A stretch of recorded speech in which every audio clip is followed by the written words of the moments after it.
Sanibonani,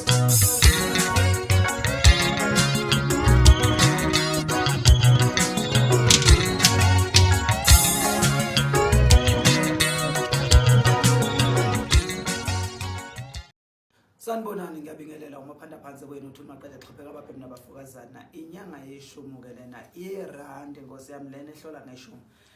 Ngizocela namhlanje ukuza nolunye udaba. Ngicela nilalele le video nangabe umuntu wesimame obhekene nalesimo esifana nalesi namhlanje. Ngizocela ukuthi imamele le video kuzoba nosizo lokufuneka liphumelele abantu besimame esibona abanganakekile, esibona behlale ebhedlela, abanye bakhulelwe boma 2 years, abanye bekhulelwe boma 1 year 5 months, abanye bekhulelwe boma 3 years, abanye bakhukhumalelwa izisu. No, silana namhlanje ngihamba nokami. Ukami ungumuntu ke wafika la ekhaya, yamazi ke emavidweni njengobantu abasuke bebhekene nalesimo. Ukami uzonithulela izinto ezenzakale nama result ke angaphakathi la ekhaya kulabantu ababhekene nalezo zimo, abathende beza bathola ukuthi kube khona usizo nama sign abonisayo ukuthi ukhulelwe noma ukhulelwe, unomuntu noma ugange. Kodwa kubalekile kufanele sazi iqiniso. No dokotela, be careful, ngiyacela lento beyilandelele manje beyibhekisise. Abamusu kuyiziba lento yalabantu, labantu banenkinga. Siyacela ibhedlela lento manje inzima ngoba manje bayagula futhi abanakwa, ayikho into ekukhulunywa ngayo labantu. Kanti labantu babhekene nemithwalo, babhekene nomzima. Kunzima ukukhulelwa 2 years, kunzima ukukhulelwa 1 year na 3 months na 5 months. Kubuhlungu ngoba leyo nto kokuqala iqeda imishado yabantu, okwesibili ihlukanisa abantu, okwesi4 ekhaya bakuthembi kwakini ebaleni. Khuluma nabo kami, ake silalele ukami. Siyabonga. Sanibonani, ngegama ukamu, abangaziyo bake bangibona evidweni kamkhulu kakuqala. Mina nginobufakazi ngomsebenzi kamkhulu njengoba ngasho ku first video ukuthi umntana wokuqala ngamthola after 1 year 6 months. Bathi ababoni lutho. Ngaphinde ngabuya futhi ngisengikhulelwe futhi kwesithuba bangitshela ukuthi akekho umntwana. Ngafika la umkhulu wangenza lezi zinto lezi ajayele ukuzenza ebantwini abakhulelwe. Umntwana namhlanje uvelile, nakuskeni uvelile, balebele bathi ababoni lutho, ngibuyele ebhara bathi ababoni lutho. So guys, lento le ibizwa nge-cryptic pregnancy and i-serious and ibhlungu ngiyazi. Kodwa mina nami ngiyafisa ngelinye ilanga ukuthi uNkulunkulu angivulela ama-opportunity because ngifila ngathi ngingakhona ukusiza abantu ngokubamotivator. Ngikhulume nabo bakhona uku-understand, nama-doctor ngiyacela. Lento le akusijoke ngoba ema-clinic basitshela ukuthi siyahlanya ama-phantom pregnancy, si-obsessed, sifuna abantwana, abayi-understand lento le ukuthi ibhlungu kanjani umuntu akhulela isikhathi eside angazi ukuthi yini engaphakathi esiswini sakhe. So ngicela abakhonayo bafinyelele kumkhulu bezumkhulu uzobasiza, nami ungisizile. Ngiyabonga. Sinodade wethu esingeke simveze ofuna ukukhuluma naye ngalento lena.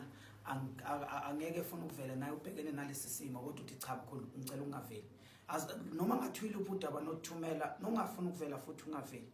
Kodwa kubalekile asilwisane nalento yalabantu abakhulelwa boma 2 years 3 years, abanye boma 1 year. Ibalekile ngakhuluma dade wethu. Sanibonani, nami ngiwumama kaMfihlo. Ngikhulelwe 3 years. For 3 years ngiphuma ngene esibhedlele bathi anginanix. Ngaze ngajikelwa ifamily bathi ngifake pregnancy. Kodwa ngize only 3 times la kumkhulu. Nga testa nayi i-heartbeat yomntwana iyazwakala. Sondeza sazi mazo. Iyole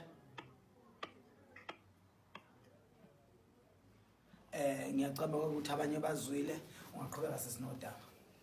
So ngithanda ukuthi ngithi kubo doctor asihlanye nakho and asi fake pregnancy and siyayazi into umuntu nomuntu uyayazi into eyenzakala emzimbeni wakhe and ibhlungu lento nisizwisa yona.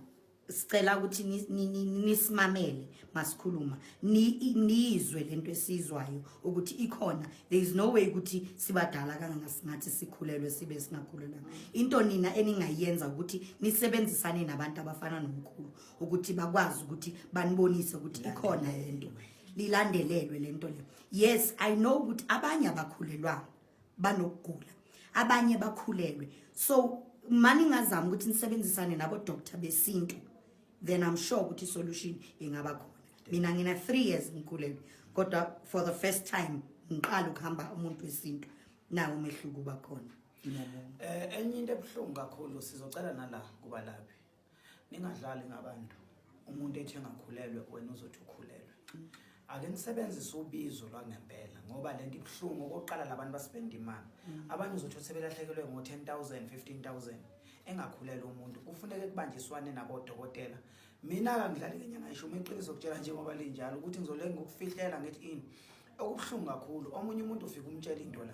Ethathe efike la kimi no 7 rand ehambe kwenye inyanga efike imtshela inyanga ukhulelwe pha umntwana umtholi ngani lana kuyenzeka ukuthi ngaphakathi umntwana akekho kunezimo ekufuneka siyilandelele ngokamoya siyibheke lonto siyithola kuze umuntu ezozazi ukuthi umephi.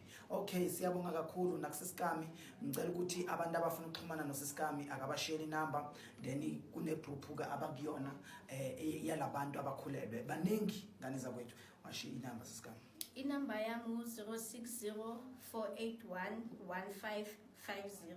Ngiyayiphinda futhi 060-481-1550. Ngikhona ku WhatsApp, ngikhona kuma calls, mawungangitexta or ungifonele ngizokufaka kule group chat le esikuyo le eyabantu cryptic pregnancy. Thank you. Thinda yena uzokwazi ukukudirectorana. Lalela la. Wenze into eyi-1 angidingi imali yakho mina. Wangize nemali yakho angidingi imali yakho kubalekile sisolve umntwana. Until nase somtholile uzothi mkhulu thank you noma thube ku 100 rand noma thube ku 10 rand. But kubalekile lento eyokugqugquzela ukuthi labantu abakhulelwe abe be careful manje ake sibanake. Ake sikhulume iqiniso. Ibhlungu lento ngoba abanye baphelelwe emshado, abanye bathukiwe emzini, abanye baphelelwe ubudlelwane bothando, abanye baphelelwe izinto eziningi. uNkulunkulu enibusise.